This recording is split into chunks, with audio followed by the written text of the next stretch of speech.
Sejam bem-vindos à nossa devocional, sejam bem-vindos à nossa rotina com Deus. E eu espero em Jesus hoje te abençoar. Vamos orar? Pai, em nome de Jesus, eu peço ao Senhor neste momento que o Senhor receba essa live como oferta do meu amor pelo Senhor, da minha entrega por Ti. Espírito Santo, essa live é sua, minha vida é sua. E eu peço ao Senhor que me deixe ser útil na vida dos meus irmãos. Pai, em nome de Jesus, abrace meus irmãos neste momento. Que eles possam, Pai, sentir vindo da parte do Senhor um abraço na alma, onde possa aquietar o coração deles, possa trazer liberdade, mudança de entendimento em Ti. Em nome de Jesus. Amém. Bom dia, bom dia, bom dia. Marina, obrigada pela presença. Oi, Di. Márcia Moreira, obrigada pela presença. José Carlos e Alessandra, bom dia. Obrigada pela presença de vocês, querido. Silvia, Rose Fernandes, bom dia. Beca, Cacá, bom dia, querido. Bom dia, obrigada. Thelma, Floraci, muito obrigada pela presença de vocês. Aqui também temos Ângela, Rosimar, Maria, Jorman. Diferente esse nome, nunca tinha visto. Maria, Neném Oliveira,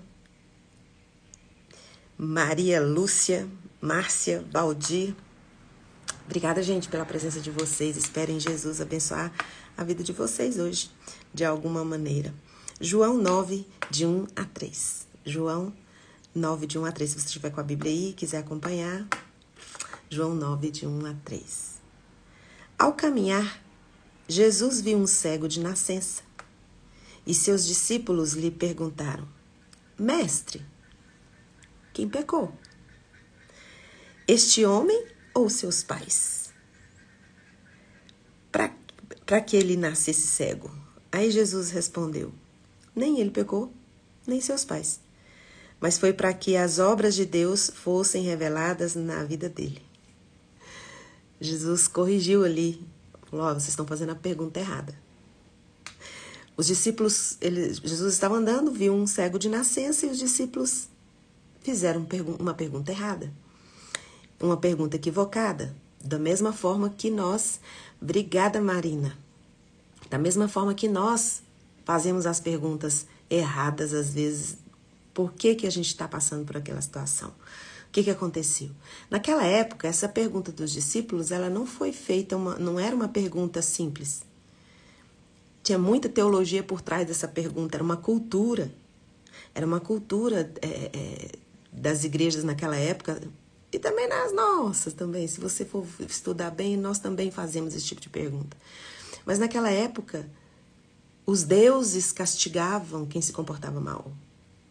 E aí, com essa cultura de deuses que podia vir e punir e castigar, as pessoas transferiam para Deus também, que Deus castigava, que Deus punia. Então, naquela época, quando aparecia alguém com portador de alguma deficiência, as pessoas já olhavam e falavam assim, deve ter cometido algum pecado. O que será que aconteceu? Foi o pai dele que pecou? Os pais? Foi ele que pecou? Porque cego de nascença, deve ter feito uma ofensa muito grande com Deus, para Deus fazer isso. Jesus olhou e falou assim, vocês estão fazendo a pergunta errada. Ao invés de perguntar quem pecou, vocês tinham que me perguntar o que Deus é capaz de fazer na vida dessa pessoa através dessa deficiência que ele porta, que ele está levando. Então, às vezes, nós fazemos as perguntas equivocadas quando nós estamos passando por alguma dificuldade. Claro que eu estou falando de uma realidade de muitos anos atrás, né? Mas que nos acompanha, infelizmente. Eu já ouvi pessoas que às vezes não podem ter filhos e já pessoas olhar para o casal e dizer, olha, eu acho que vocês estão em pecado em alguma coisa. Então, não, vocês não cometeram alguma coisa, assim. Às vezes Deus está punindo vocês por algo que vocês fizeram de errado. É bom dar uma... Então, assim, às vezes nós queremos buscar culpados e queremos buscar ali uma explicação. Gente, Deus é inexplicável. E nós somos feitos à imagem e semelhança de Deus. Nós temos que parar de querer explicar tudo. Tudo na nossa vida não necessita de explicação. Nós precisamos viver e vivenciar aquela situação de maneira de que nós confiemos a Deus todo o nosso caminho e toda a nossa história, mesmo não entendendo tudo, não tendo explicação para tudo. Tem coisa que acontece na sua vida que as pessoas olham e pedem explicação. E você fala, eu não entendo, nem eu sei como é que eu vou explicar o que está acontecendo comigo. Quem me conhece de perto sabe que nos últimos tempos a minha vida mudou muito e aconteceram muitas coisas. E sempre quando alguém se aproxima de mim para saber o que foi que aconteceu, às vezes a primeira coisa que a pessoa pergunta, fala, teve pecado? Alguém pecou? Quem pecou? Quem errou? Quem falhou? Você fez o suficiente? Você lutou? Você fez a sua parte? Então, as pessoas elas olham para situações e ficam buscando, às vezes, culpados. E ficam perguntando, por que isso aconteceu na minha vida? Por que isso está acontecendo na sua vida? Será que Deus não está te castigando? Não é uma punição de Deus? Jesus, ele ensina para os discípulos qual é a melhor forma de olhar para uma situação difícil, olhar para uma situação até impossível e fazer a pergunta certa. Jesus falou assim, pergunta direito. Essa pergunta aí está errada. Vocês deviam perguntar, o que Deus pode fazer através dessa situação?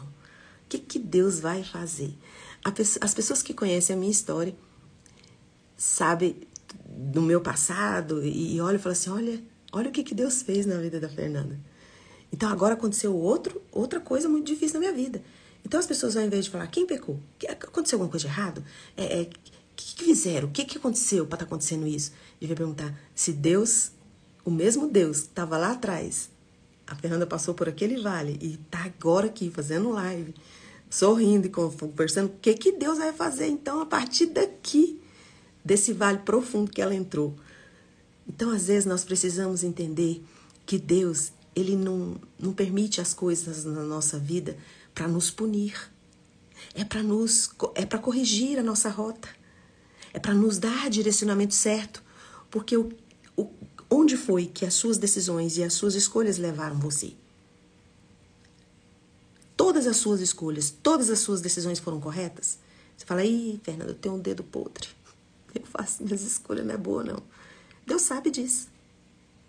Deus sabe que as suas escolhas, na maioria das vezes, é baseado no que você sente, nas suas emoções. E a Bíblia diz que o coração é enganoso. E você não errou de propósito. Você não escolheu errado porque você queria errar. Todos nós, quando fazemos nossas escolhas, nós queremos ter sucesso naquela escolha. Nós queremos acertar naquela escolha. Só que, infelizmente, por estarmos baseados numa escolha firmada em sentimentos, eu estou sentindo, por isso que eu vou por aqui. Eu não estou sentindo, eu não vou por aqui. Pela primeira vez na minha história, quando aconteceu as coisas difíceis que têm acontecido na minha vida, eu me agarrei com toda a minha força, com todo o meu entendimento, com tudo que eu creio, com tudo que eu acredito no Deus da minha história, no Cristo de Nazaré. E é a primeira vez que eu passo por um problema tão grave, tão difícil, e eu não preciso de nenhuma medicação. Você fala, mas como é que você sabe que você não precisa de medicação? Passar por um problema desse, por algo tão difícil? Porque eu fui lá no médico, né? Minha prima, a Légia, eu quero que você vá para ter um diagnóstico sobre como que você tá, se você vai precisar, porque você passou por algo muito difícil. E eu fui. E aí o psiquiatra falou, de jeito nenhum, tá tudo resolvido, você tá bem, não precisa tomar nenhuma medicação. Por quê? Porque é a primeira vez que eu me agarro e mergulho em Deus de uma forma totalmente inteira. Eu falei, Senhor, eu tô aqui no vale, é difícil, não sei o que fazer, não sei o que decidir, mas eu tô aqui mergulhada no Senhor, porque eu não quero fazer escolhas, as próximas decisões baseadas no que eu estou sentindo. Eu quero fazer direcionadas por Ti. Eu quero fazer escolhas e decisões por Ti. Janete, minha amiga querida, está dizendo, o que o Senhor quer me ensinar com essa situação? Então, ao invés de falar, o que aconteceu? Quem foi que pecou? O que foi que deu errado? Por que você está nessa situação, diga, Fernanda? Deus já fez tanta coisa por você e através de você, por tudo que você já viveu. Eu só estou esperando aqui, ansioso ou ansiosa, para saber o que Deus vai aprontar dessa vez. O que Deus vai fazer através da sua vida. Novamente, qual é a estratégia? Como que Deus vai usar você com tudo isso que está acontecendo? Então, nós temos que parar de fazer as perguntas erradas. Quando você fica sabendo de algo, quando você vê algo difícil acontecendo na vida da pessoa, aquieta sua curiosidade e só fala assim: Deus vai fazer alguma coisa surpreendente, incrível na vida dessa pessoa. Através disso eu vou querer ser testemunha do que Deus vai fazer. Porque Deus, Jesus olhou para os discípulos e falou assim: olha, nem ele pecou, nem os seus pais pecaram. E Jesus falou assim: mas foi para que as obras de Deus fossem reveladas na vida dele. Não tem coisa melhor na vida do homem e da mulher do que as obras de Deus serem manifestadas na vida dela. Porque toda obra que é manifesta na nossa vida causa transformação em nós e transformação em qualquer pessoa que passa na vida, perto da gente, na nossa vida, na nossa história. Porque o peso da glória de Deus traz para nós um alento, traz cura, traz descanso, não tem angústia. Então, como eu estava dizendo para vocês, às vezes quando as pessoas ficam sabendo o que aconteceu comigo, falam assim: o que aconteceu de errado? O que foi? Quem que foi que errou? Quem que foi que pecou? O que aconteceu? Pergunta errada. As pessoas têm que estar ansiosas para ver o que Deus fará com tudo isso. Porque é para isso que existem as nossas perdas, luto, dificuldades. Deus usa tudo para trabalhar para o nosso bem. Ou seja, não é para nos punir, é para trabalhar para o nosso bem. Você às vezes está numa rota, está num caminho equivocado. E a disciplina, a instrução, o direcionamento de Deus, às vezes, permite que você passe pelo vale, mas é para redirecionar sua rota. Deus tem coisas grandes e ocultas que você não sabe para a sua vida. Hoje, meu irmão, pastor Daniel, todos os dias manda versículos para mim. Na madrugada a gente troca orações, né? Eu oro por ele, ele ora por mim. E hoje ele mandou um versículo que eu queria repartir com vocês. Provérbios 6, 23 diz assim: porque o mandamento é uma lâmpada, e a instrução uma luz, e as repreensões da disciplina são o caminho da vida. Então, o mandamento é uma lâmpada. Então, qual é o mandamento? Que nós amemos a Deus com toda a nossa força, com todo o nosso entendimento, com todo o nosso amor, com todo o nosso coração. É um mandamento, ele existe. Só que se você não cumprir, se você não for disciplinado em cumprir esse mandamento, não serve de nada. Uma lâmpada, ela existe, mas ela só vai atingir os lugares, trazer luz através do cumprimento desse mandamento. Então, quando você cumpre os mandamentos que Deus deixa para você, que é: confie em mim, me ame, pega esse amor todo que você está entregando do jeito errado para a pessoa errada, entrega para mim, me ame, espere por mim, porque eu estou trabalhando. Você acende essa lâmpada se torna uma luz, e essa luz, ela só vem se você obedecer esses mandamentos, se você seguir as instruções desse mandamento, que está dizendo assim, Provérbios 6, 23, porque o mandamento é uma lâmpada, mas a instrução, cumprir essas instruções, ter a disciplina de cumprir essas instruções é a luz. A luz, ela vai muito mais longe, ela ilumina muito mais, e onde a luz chega não tem treva. Lá no Salmo, acho que 18, fala que ele derrama luz nas nossas trevas. E aí fala assim: e as repreensões da disciplina são o caminho da vida. Então, tudo que acontece na sua vida de difícil, é tudo um alinhamento de rota. Enquanto o inimigo das nossas almas acha que te destruiu, que te derrotou, Deus está usando para te disciplinar, para corrigir, para te levar direto para um lugar onde você vai receber o peso da glória. Porque Deus não divide a glória dele com ninguém, a glória é só dele. Mas a Bíblia diz que ele reparte. Ele quer que nós participemos. E esse peso de glória é vitória. É vitória que Deus quer que você e eu participemos. Então, quando você vê alguém sofrendo, ou você passar por algum sofrimento muito grande, onde que eu errei? O que eu fiz de errado? Taquei pedra na cruz, derramei santa ceia sabe?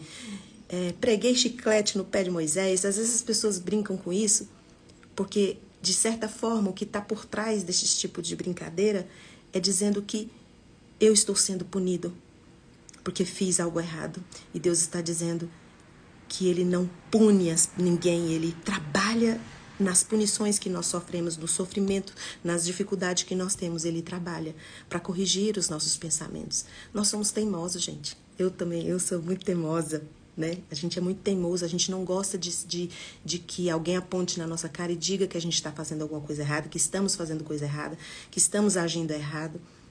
E a forma que Deus tem de nos mostrar que estamos errados é deixar que nós sintamos a consequência das nossas escolhas. E aí, Deus está me punindo? Não. Deus está trabalhando em todas as coisas para o nosso bem. Que Deus abençoe seu dia, que Deus abençoe sua vida, que você possa olhar agora para o Salmo 34:18, memorize esse versículo. Que o Senhor está perto dos que têm o coração quebrantado e salva os de espírito abatido. Então não é punição. O que Deus vai fazer a partir de tudo que te aconteceu? Não é o porquê que aconteceu isso comigo. É Deus, aconteceu comigo isso. Estou aqui. Mas o Senhor está perto, né? Eu estou quebrado, o Senhor está perto. Quebrada a luz entra mais rápido, não é? Quebrado você pode estar com a tampa. Mas se tiver quebrado, vai ter luz de Deus entrando em todos os rachaduras que está na sua vida. E Ele vai trazer cura e vai trazer entendimento de um novo caminho, uma nova estratégia, uma nova visão e uma nova oportunidade de você respirar na presença dEle sem precisar de medicações, porque Ele é bom e a bondade dEle te segue. Se coloque em movimento e agradeça a Deus por tudo que Ele fez e vai fazer através de qualquer situação difícil que você passe. Coloca a mão no coração, eu vou orar por você. Pai, o Senhor conhece as pessoas que estão nessa live. Quem tiver quebrado aqui, quem tiver com problemas de entender o que está acontecendo, que eles possam aquietar o coração agora. Espírito Santo, abrace os meus irmãos. Eles não precisam ter a explicação de tudo que está acontecendo na vida deles. Eles só precisam abrir o coração deles e entender que o Senhor é bom e o Senhor está trabalhando. O Senhor é o nosso Pai, o nosso Deus, o nosso Salvador, o nosso Rei, a quem nós nos inclinamos aqui todo o nosso entendimento. E queremos, Pai, que os Teus mandamentos não sejam apenas uma lâmpada, mas que seja luz, que nos mostre, que nos guie, que nos redirecione, que mude o nosso entendimento para que nós vivamos a plenitude que a cruz do Calvário conquistou para nós vivermos aqui neste mundo. E agora, na autoridade que o Espírito Santo de Deus me dá, por causa do sangue de Jesus derramado na cruz do Calvário, eu ministro cura sobre você, sobre qualquer doença que você tenha no seu corpo ou enfermidades na alma. Seja curado, seja liberto agora, em nome de Jesus. Amém. Um beijo e até amanhã às 6h30. Tchau, tchau.